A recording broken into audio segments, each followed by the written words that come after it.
Siti hari ini? Alhamdulillah sehat. Kabar Ibu bagaimana? Alhamdulillah, Ibu juga berada dalam keadaan sehat. Eh, Sepanjang 1 bulan ini kita sudah melaksanakan pembelajaran daring, ya kan Bu Siti ya? Iya benar. Nah, jadi dalam pembelajaran daring itu kita akan dihadapkan dua kegiatan, yaitu secara sinkronus. Itu adalah jimit bersama fasilitator pada ruang sesi kolaborasi, ada 2 sesi. Kemudian nanti kita akan berada pada instruktur, yaitu elaborasi pemahaman. Kemudian kegiatan berikutnya adalah asinkronus, yaitu adalah pembelajaran mandiri yang Ibu Siti laksanakan di LMS sepanjang 1 bulan terakhir ini. Nah, untuk kegiatan pendampingan individu kali ini kita mempunyai tema pendampingan, yaitu refleksi awal dari guru penggerak. Kemudian kita mereview kembali kegiatan lokakarya orientasi. Jadi kita memori kita kembali ke belakang lagi nih Bu Siti. Kilas balik. Kemudian ada fokus pendampingan kita untuk hari ini. Yang pertama, diskusi tentang belajar daring. Kemudian refleksi penerapan perubahan kelas sesuai pemikiran Ki Hajar Dewantara yang sudah mungkin Ibu Siti pahami dan mendalam pada modul 1.1. Yang ketiga yaitu diskusi pembuatan kerangka portofolio. Yang keempat, diskusi peta posisi diri dan rencana pengembangan diri dalam kompetensi guru penggerak. Nah, kemarin kita ketahui bahwa ada 4 kategori kompetensi guru penggerak yang sudah kita isi pada saat lokakarya, yaitu yang pertama mengembangkan diri dan orang lain, ya kan? Yang kedua, sebagai pemimpin pembelajaran. Yang ketiga, memimpin pengembangan sekolah. Nah, yang keempat baru memimpin manajemen sekolah. Jadi Bu Siti ya, untuk yang pertama fokus pendampingan kita ini, mungkin Bu Siti bisa enggak menceritakan kembali. Nih ada pertanyaan nih. Pertanyaan, apa saja proses yang sudah berjalan selama 1 bulan terakhir, kemudian hal-hal apa yang sudah Ibu Siti anggap sebagai capaian selama 1 bulan, kemudian dukungan dari ekosistem sekolah. Mungkin Bu Siti bisa bercerita atau memberikan gambarannya. Oke, Bu Siti silakan. Oke, terima kasih atas waktunya yang telah diberikan pada pagi hari ini Bu Siti. Berarti saya akan menceritakan sedikit kilas balik apa yang sudah saya dapatkan selama saya mengikuti program guru penggerak ini. Yang pertama, apa saja proses yang sudah berjalan selama 1 bulan terakhir ini. Nah, selama 1 bulan terakhir ini yang diawali dengan kegiatan lokakarya orientasi, di situ banyak sekali pengetahuan, manfaat yang bisa saya dapatkan. Di situ banyak ilmu pengetahuan yang diberikan oleh pengajar praktik, kemudian diskusi kami sesama CGP. Nah, di situ paling banyak saya dapatkan berbagai macam informasi bagaimana caranya pandangan seseorang dengan pandangan seseorang yang itu berbeda, yang bagaimana cara kita menyatukannya. Kemudian di kegiatan yang dilakukan ketika JIMET, nah di situ saya mempelajari kembali mengenai Ki Hajar Dewantara. Bahwasannya Ki Hajar Dewantara itu selalu menerapkan yang dinamakan dengan 3 semboyan, yang Ing Ngarso Suntolodo, kemudian Ing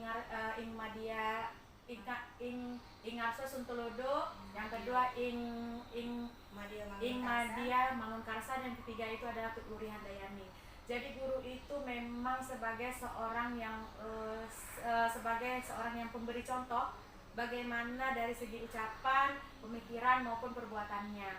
Jadi guru itu seperti ibaratnya seperti artis. Jadi apa yang ditampilkan guru itu di depan, maka itulah yang akan anak ikuti. Jadi memang guru itu sebagai panutan utama ketika kita sudah berada di dalam kelas. Kemudian sebagai pemberi motivasi atau dorongan. Jadi peran guru di situ juga sangat dibutuhkan oleh anak-anak ketika kondisi peserta didik itu tadi yang mungkin kira-kira udah lesu duluan. Nah, melihat pembelajaran mungkin seperti matematika yang pembelajarannya memang tidak menyenangkan, udah ketakutan duluan. Nah, disitulah tugas guru sebagai motivasi bagaimana caranya anak itu bisa tidak takut, nah bisa terus semangat dalam pembelajaran.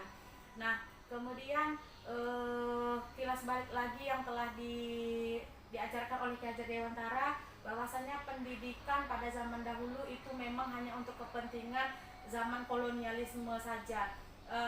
Pendidikan hanya diperuntukkan hanya sebagai kaum Hindia Belanda, jadi mereka hanya pendidikan itu terbatas. Misalnya hanya seperti pedagang, mereka hanya diajarkan seperti berhitung saja, yang gunanya apa? Tetap untuk kepentingan mereka.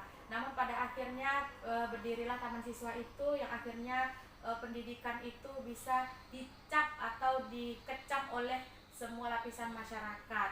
Nah, kemudian dari Ki Hajar Dewantara juga kita belajar bahwasannya bagaimana cara seorang guru itu bisa menghasilkan suatu produk atau suatu anak yang memang intinya nanti adalah memiliki karakter yang baik. Nah, bagaimana yang diibaratkan oleh Ki Hajar Dewantara, benih.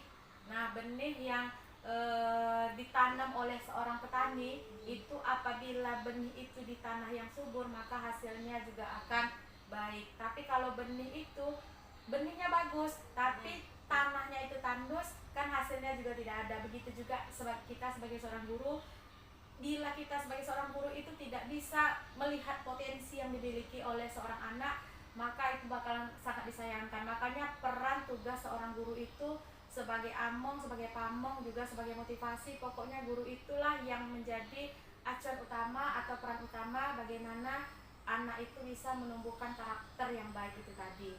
Nah, dalam menumbuhkan karakter itu banyak hal-hal yang bisa kita lakukan, dari contoh hal kecil saja, selalu mengingatkan anak, misalnya entah ketika bertemu sama guru harus saling sapa, kemudian di awal pembelajaran dan lain sebagainya itu harus diawali dengan berdoa. Kemudian ada sampah yang berserakan, kita harus mengambil, membuang di tempat sampah. Jadi dengan hal-hal kecil itu bisa kita tumbuhkan karakter anak dengan sebaik mungkin.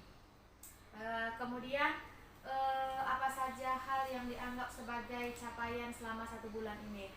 Nah, capaian yang saya rasa yang saya dapatkan selama 1 bulan ini yaitu saya sudah mulai menerapkan sedikit-sedikit berdasarkan apa yang sudah saya dapat.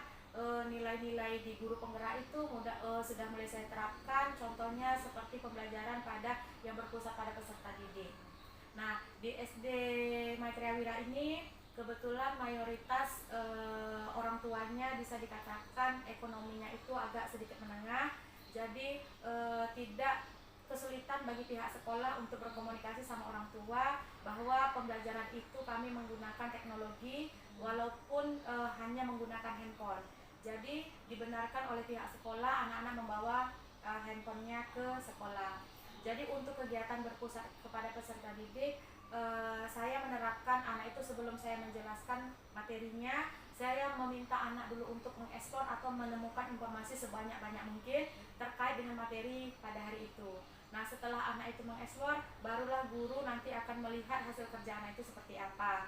Nah, setelah itu barulah tugas guru yang akan membimbing anak. Kira-kira yang dari hasil yang dikerjakan oleh anak itu benar atau tidak. Disitulah tugas guru masuk ke dalam situ untuk mengarahkan ke hal yang lebih baik.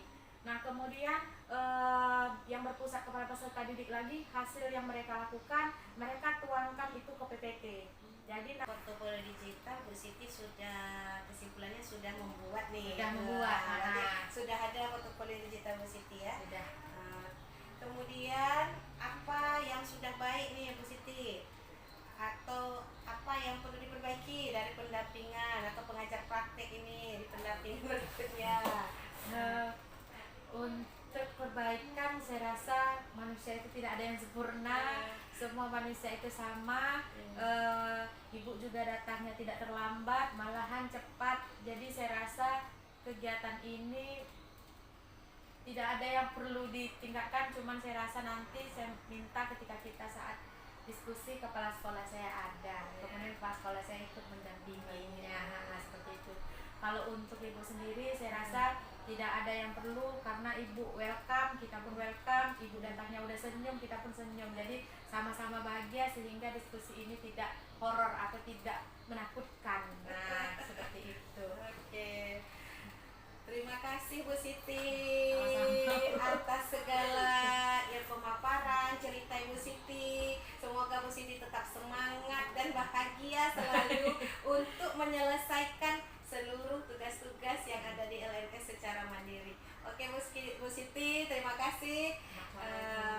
Mohon maaf, kemudian terima kasih atas kerjasamanya. Assalamualaikum warahmatullahi wabarakatuh. Waalaikumsalam warahmatullahi wabarakatuh.